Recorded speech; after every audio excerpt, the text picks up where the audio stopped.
This week, NASA's Center for Near-Earth Object Studies has been leading a fictional scenario in which delegates at the 7th International Academy of Aeronautics Planetary Defense Conference have been tasked with responding to an imaginary asteroid that is due to hit Earth. That would be fun, to sit in on those meetings. I would love that.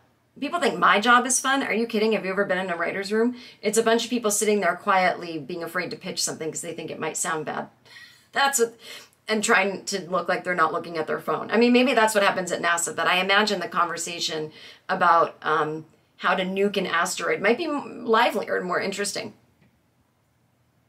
The scientist scenario imagines that, the pretend scenario is that scientists have discovered an asteroid called 2021 PDC, and it's going to hit our planet in just 6 months' time, meaning that deflecting the pretend space rock away from us is out of the question. If it were real life, scientists would consider launching a nuclear bomb at it, according to Lindley Johnson, NASA's planetary defense officer.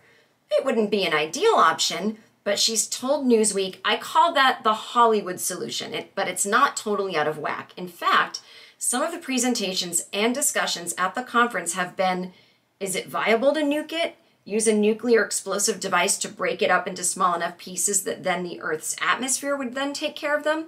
She said, so it's not totally outlandish, but it is a scenario that we want to try to avoid getting into. First of all, the time limitations involved really put pressure on making sure everything works the first time. And the other thing is, of course, the deployment and use of nuclear devices in space is a heavily restricted thing by international treaties. Instead, Johnson stresses the importance of early detection, something that groups such as CNEOS specialize in. There is also an international asteroid warning network that Johnson says has signatories from at least a dozen countries around the world. She says that an asteroid impact is probably one of the few natural disasters that is entirely preventable if we find out about it far enough in advance and have an opportunity to do something about it.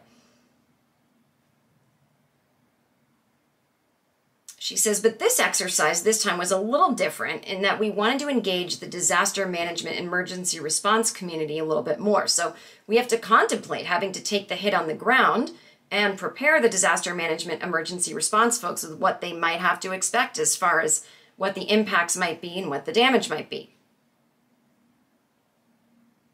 Detecting an asteroid is typically done using optical telescopes. Researchers can spot the asteroids because they tend to reflect light from the sun. So there you go. So we find out asteroid coming towards us. We've got a couple months. If we don't nuke it, we could perhaps be blown off the face of the Earth. I mean, see, my ideal scenario is if you're like, an asteroid's coming, and I'm like, okay, what will it do? It will end Earth. And I go, everybody goes at once, it takes 1 second. Yes.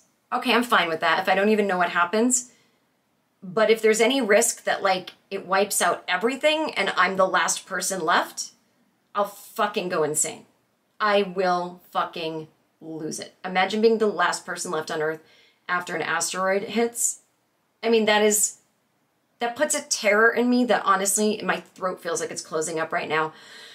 And I feel like I can't get a deep breath without giving myself an anxiety attack.